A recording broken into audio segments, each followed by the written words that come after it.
সন্ধেবেলা মনটা চপচপ করছিল, তাই বেশি দেরি না করেই খানিকটা বেসন নিয়ে নিলাম 2 রকম বড়া করব বলে।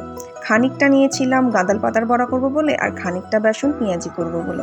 তো 2 রকমই রেডি করে নিয়েছিলাম। প্রথমে গাঁদাল পাতার বড়াগুলো একে একে কড়ার মধ্যে দিয়ে তুলে নিলাম ভাজা হয়ে যাবার পর। তারপর আবার অর্ধেকটা পেঁয়াজি করবো বলে রেডি করে রেখেছিলাম, সেগুলো কড়াই দিয়ে ভেজে ভালো করে তুলে নিলাম। দেখো 2 রকম বড়া আমার একদম রেডি হয়ে গেছে, খুব সুন্দর কড়মড়ি হয়েছিল। তারপর সৃজার বাবা এদিকে চলে এসেছিল, দুজনের অল্প অল্প করে মুড়ি বেড়ে নিলাম।